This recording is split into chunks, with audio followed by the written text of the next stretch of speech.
What's going on, everybody? I'm Jabby Kuwait, joined by ACHARA Kirk. What's up? We are continuing Succession Season 1, Episode 3. This one is called Lifeboats. Thanks so much for joining us. If you're watching this on YouTube, you're seeing a cut-down version of our reaction because we can only show you a limited amount of picture-in-picture. But if you want to watch the whole thing with us, no cuts, no interruptions, head over to our Patreon page, patreon.com/JabbyKuwait, or become a member of this channel. You'll get access to the full uncut reaction, but you will need your own HBO Max subscription so you can open up each episode in an adjacent window to our reaction. It'll give you a 3-2-1 countdown sync, and it'll be like you're watching it with two of your favorite cinepals from the internet. Now, if you're watching this on Patreon or memberships already, thanks so much for supporting us here. If you're watching this on YouTube, be sure to hit that subscribe button, bell icon, all notifications, and Birdie, please vote this up. Let YouTube know you're enjoying what you're watching. Here we go. Oh, it's kind of reminiscent of the first episode in a way. Oh, yeah. Oh, he's got that like 4:45 a.m. CEO start time. Oh, he's also got the light that kind of is supposed to wake you up. But the light kind of bloomed, right? Like slowly. It's supposed to emulate sunlight to help you wake up with ease. But he was already up. Rava, the bank, ICBC, who've apparently bankrolled the old man for years. I'm sorry. I'm just.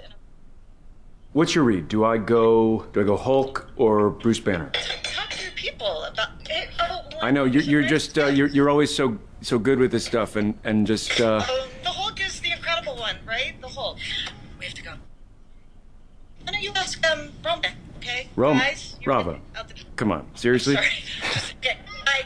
Bye, guys. Bye. I love you. That's awkward. Just trying to get that that same sense of closeness that they had when they were together, but it's like the relationship has moved on, bro. Well, there's that, but he's alone. That was a very layered thing. No, that's the thing, yeah. And he's all alone. He feels alone, and she's like the one person that he can really trust. Because look at his family. Yeah. He's just looking for a lifeline anywhere. Yeah, I mean, well, it's the name of the episode is Lifeboat, right? You're in decent shape. You're a little sloppy, but I can get you tight as a drum. Well, I trust Pax, and Pax says you're the best. I'm COO now. Mm-hmm. Yeah, that's Chief Operating Officer. It's Waystar Royco, so if it operates, I chief it. But yeah, no, 5:30, that's perfect. AM, right? Yep. Well, good, because the other 5:30 I'll be at work, being an agent of change and, firing people. Oh my God, I want him. The trainer? Yeah, I just wanted to stretch me out. He's not seeing people right now. Yeah, but I thought I could just pop up, even if, he's grumpy. I've seen my dad do the master cleanse. I can take him a little bit grouchy. I'm afraid that is out of the question. I wanted to say thank you for all your work. You're quite welcome. How does he seem today? Good? Oh, Oh, actually, we don't. We heard all about the sock. Yeah. Oh, they must have been instructed not to share anything. Yeah. Because they're acting super sus. Hey, Mr. Polk. Hi, Kendall, good to connect. So you want to go? Why don't you go? No. We just wanted to make contact, given where we are. Mm-hmm. We are concerned. Absolutely. Now, obviously, look, the main thing is we just handle this. I'm getting anxiety. But I guess the issue is we owe you $3.2 billion secured against Waystar stock, which is, undergoing some temporary turbulence due to sector-wide factors. What I'd like to know is what your position will be if we have a sustained breach of the stock price and we fall out of compliance with our debt covenant. Okay, well, if the stock drops, we're entitled to ask for a payment in full. Technically, yeah. If it breaches 130, you've broken the covenant and we will want repayment. But, really? Seriously. Oh God. We're not crazy about the media sector. We're not crazy about how your father has treated our relationship. And our position is to seek recruitment. Oh, come on, man. You did not just say that to the person you owe $3.25 billion to. Can we start to negotiate? If the stock drops below 130, you're in breach and we want our money back. Let's keep talking. Look, if you need to talk to me, Maybe it's better if we go through an intermediary. I'm not a particular fan of foul language, and I don't like to be insulted. Thank you. Good morning. Damn. Oh gosh. Like his inexperience is just shining through. So my only concern would be to brief this meeting. Is it a little too aggressive for a temporary CEO? That is a good point. So, I just wanted to get the gang together early in my tenure to say, yo, you're probably all wondering about my dad. He's doing okay.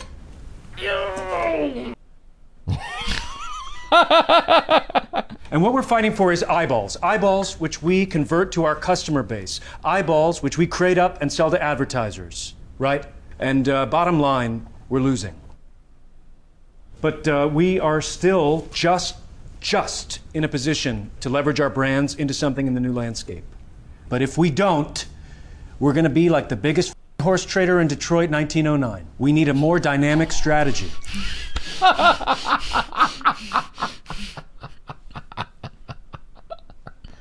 Bring me 1,000 lifeboats. Bring me a armada of eyeballs. Because steady as she goes hits the iceberg. Down 3 points, and there's an AP headline. CEO tells staff Waystar headed for iceberg. Not iceberg, lifeboats. I said lifeboats, not iceberg. Jesus, Carolina. That's what we're pushing. Push harder. Will do. That did not go well.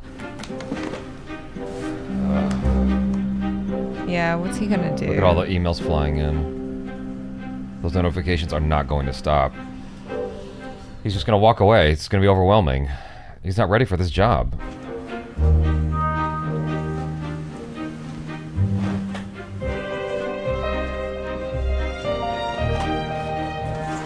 Oh, he's gonna take a nap? He's gonna flash the world. Yeah. Oh my god. So, listen. When I took over, found out Dad took out a huge loan. This is a bad idea. Are you serious? Secured against the family stake in the public firm.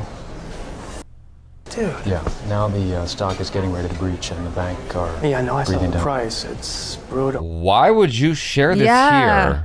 Why won't your original bank step up? Not good.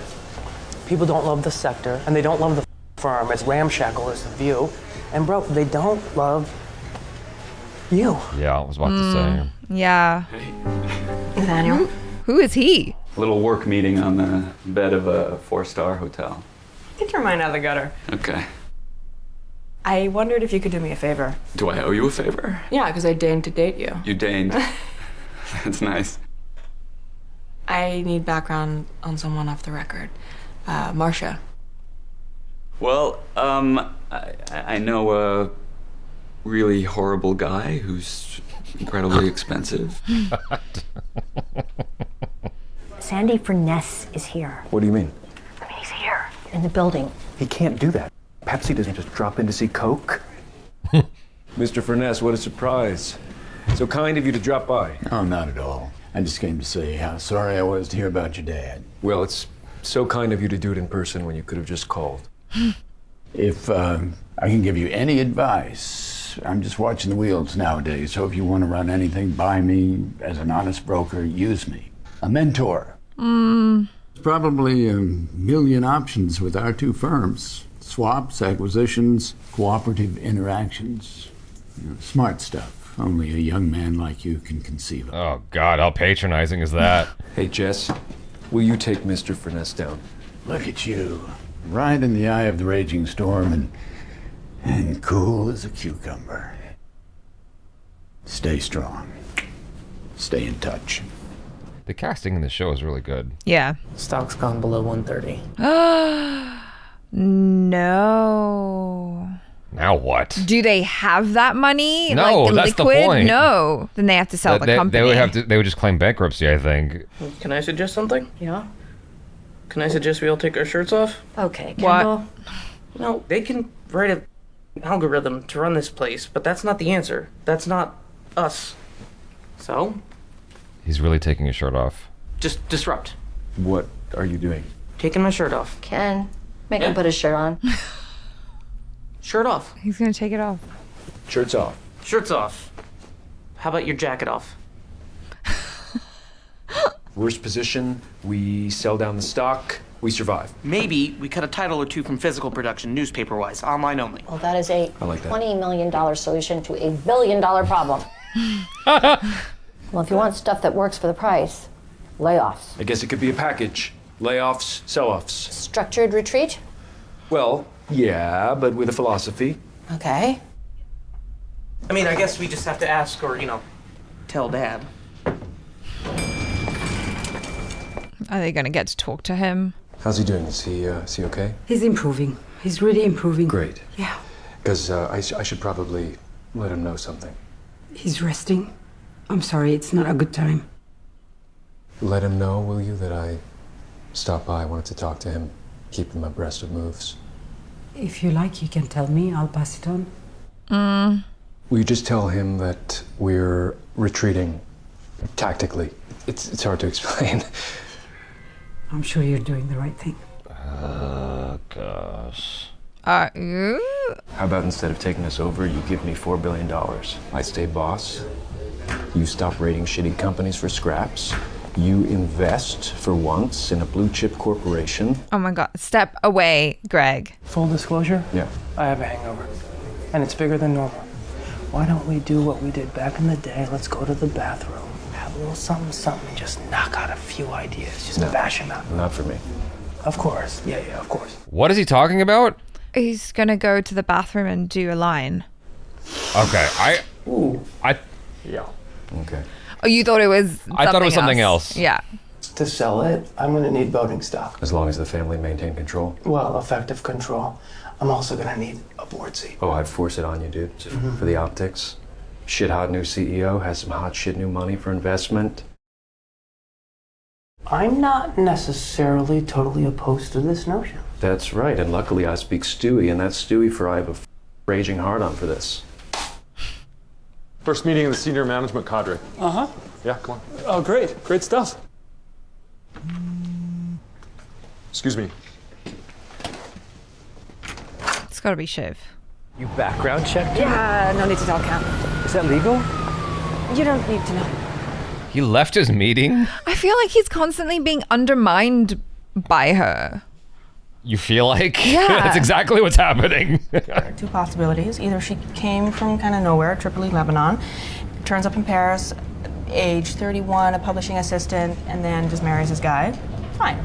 Or cleanup job. Oh, hey, Marcia. Great impression of a cuckoo. Door opens and there you are. This is Connor, Logan's firstborn son. You remember him? And this is Tom, my partner. And together they're over 12 feet. If we would like to see him, please. Are you trying to force entry? Is that it? Oh boy, I thought we were just stopping by. I usually try to avoid confrontation. It's very difficult as it is. Oh, the waterworks? Is that it? You're gonna cry now? Please. Oh my God. Shiva. I can't believe you would try and stop me seeing my father. And I can't believe you will try against his wishes. I need to know what is going on. Hey, can you... She's like, I'm She's out. like, yeah, She no. walks right out. Not being paid enough for this shit. You're looking good. You look better. Hey, Tom and I are gonna move here, we think. More permanently. Less time in DC. He wanted to ask you. I love you. Aww. Oh, wow. Something's different. Uh-oh. Uh-oh. Uh-oh. Hey! Uh-oh. Oh, no!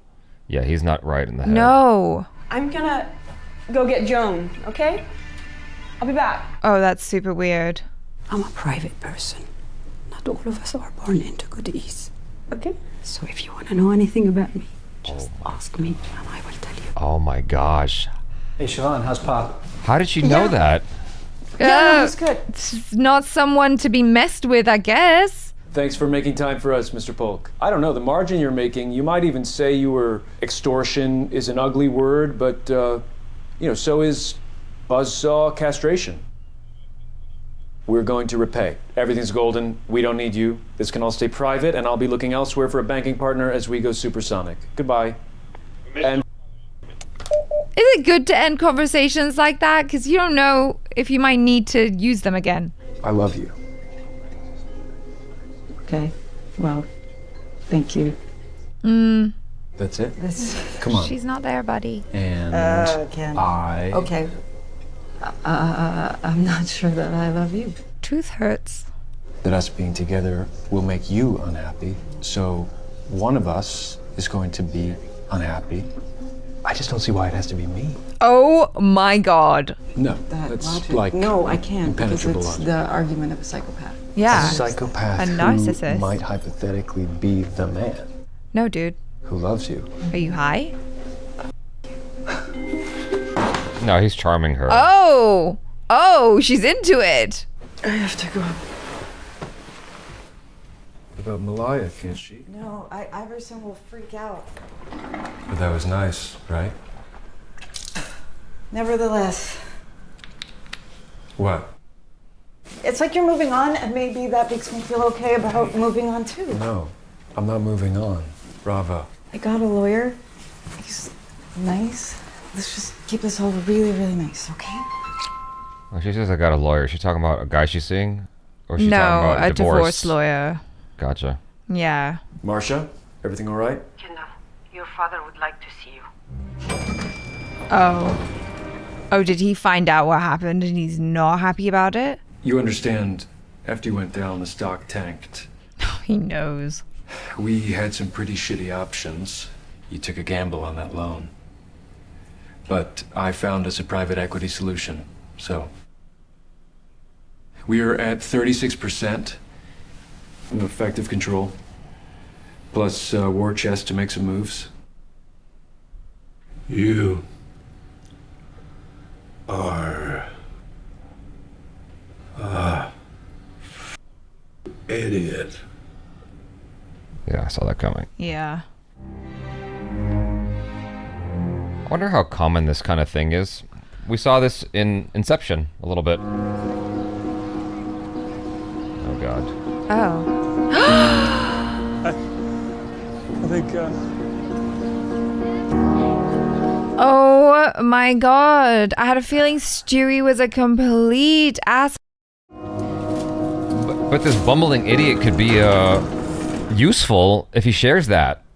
Yes. Oh, what a place to end it. Oh, damn. God, I keep feeling bad for him, for poor Kendall. He just wants to, finally have his dad's approval or whatever and be like, I'm the man.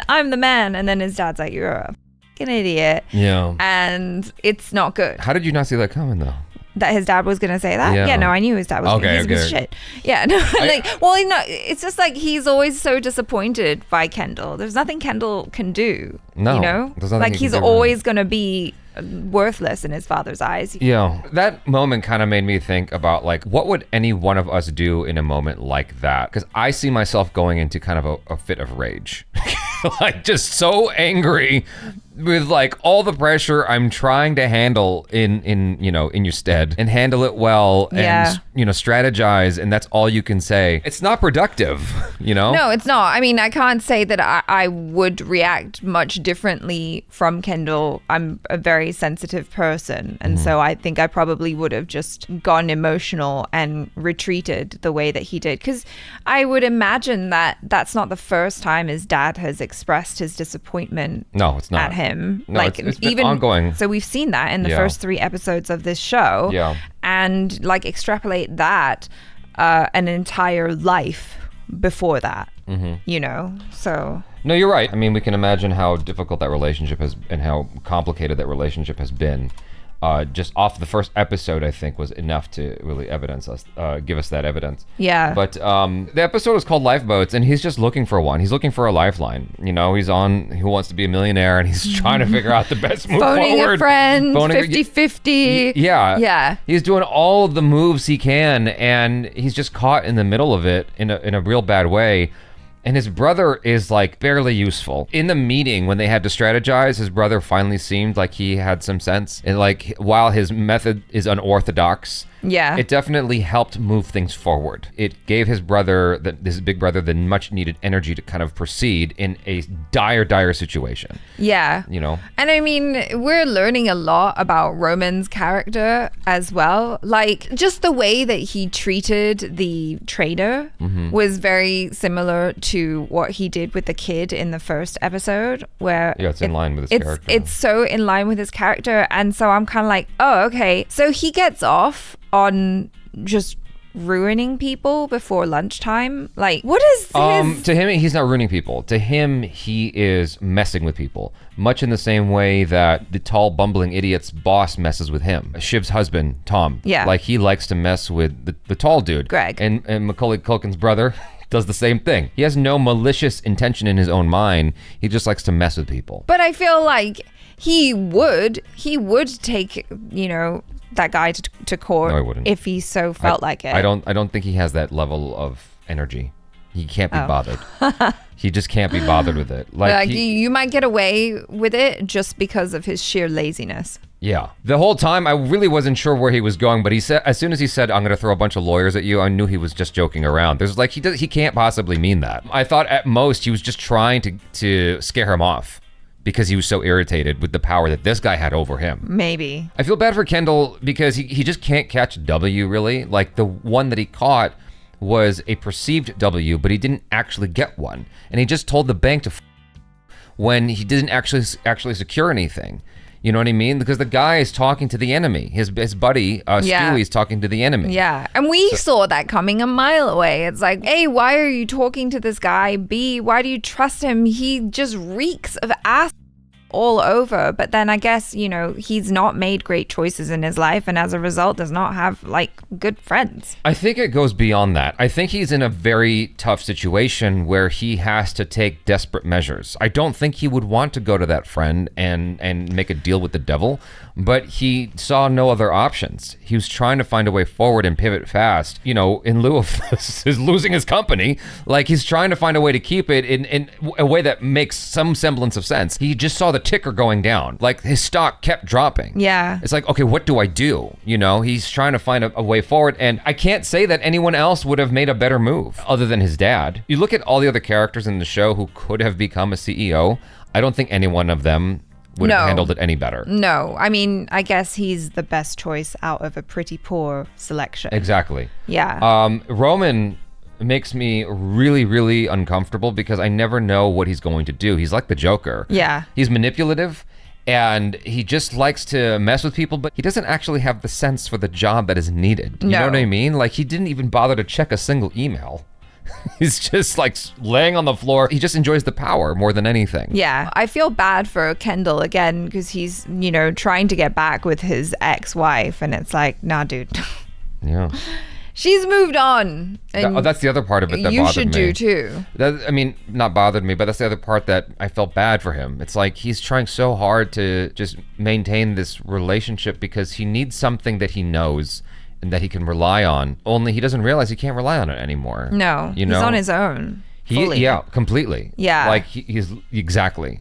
He doesn't have her anymore, and he doesn't realize it. She obviously still cares about him, but she doesn't want that anymore. And that whole thing feels so real. The way that all progressed, all of it felt very real. Yeah. And I feel so bad for him. Yeah. And the thing is, Jeremy Strong is doing such a good job of being this guy. I feel so bad for him. He's such an underdog when he is a CEO. It's crazy. Yeah. You know? Fantastic acting all around, because like the people I'm supposed to hate, I hate. You know, the people I'm supposed to feel bad for and have empathy for, I do. Mm-hmm. You feel that phone call mistake, much like the way that it happened in Swingers. When did you see Swingers? Oh my gosh, I haven't finished watching it. I had to stop after the phone call scene. All of you guys know what I'm talking about. It's so uncomfortable, that phone call scene. You guys get the reference. After that, I turned the movie off. It's like, it made me too uncomfortable to watch. But I hear it's amazing. So anyway, yeah. This is fantastic writing. It's got me hooked. Yeah. You know, it's definitely got me hooked, and I'm rooting for Kendall, and I'm low key kind of rooting for the missus. For Marsha? Marsha, a little bit. Well, I'm interested, actually. Like, I had a feeling that she probably had a past, and now we know that she does. And it definitely is sus that there's a lot of stuff about her from earlier that is just not there anymore, like that you can't find. And so, but that move of hers to like pull Shiv aside and be like, you know, if you need to know anything about me, you can just ask me. I was like, oh, here it is. Yeah. Well, what's great about that is Shiv thought she had power. And then she realized that she's messing with someone probably much more monstrous than herself. Or or just as diabolical. Maybe diabolical isn't the right word, because I have not seen her do anything that feels like really bad yet. But like, I think that Marcia definitely is not intimidated by Shiv. No. And she will stand up to her and stand toe to toe with her and be like, bring it. So far, she hasn't done anything that has offended me, if that makes any sense. Yeah, she just seems like, you know, like, I'm sure this happens a lot where, like, a super rich guy gets a younger wife or whatever to just kind of take care of him to the end of his days. And she's just trying, you know, she's doing her best and just trying to make sure he's comfortable and giving him all the handies that he needs and all of that. That was super uncomfortable. That was such a good scene because, like, Shiv is there and he says, I love you. And I was really affected by that. I was like, oh my God, maybe she's never heard her dad say the words, I love you, to her before. And she's like, oh, and then he like grabs her hand and moves it down towards his pants. I'm like, oh no, that's gonna mess you up for life. Well, as soon as he said, I love you, something felt very amiss. And I'm like, I kind of know where this is going and I don't like it. And then as soon as he did that, I was like, yeah, that's about right. Because he doesn't realize who she is. He doesn't know it's Shiv. He thought it was Marcia. Like, he's loopy. Yeah, he is loopy. Yeah. You know? That would just be weird. I don't want to think about the things that my stepmother and my dad do, you know. Here's the bigger concern, because you could hear the doctors or nurses or whatever talking about morphine. Yeah. We don't know if Marcia is deliberately drugging him up. Yeah, that's true. That's true. So maybe she is diabolical. We don't know yet, but the way Logan has behaved, I am not completely mad at her for doing that. Like, if she's drugging him, cool, because he's an ass. He's such an ass. I'm like, that guy. I would be happy if I found out she was giving him morphine deliberately just to keep him sedated. Because he's clearly not enough because he's awake and giving his son grief. He's such a jerk. But we don't know. We don't know anything yet. Making you ask a lot of questions, which is great. It's what any good show should do. And you have to keep staying tuned to get the answers you need. So, you guys, thanks so much for hanging out. Hopefully you enjoyed that with us. I'm Jabby Kawai. This is ACHARA Kirk. Peace out.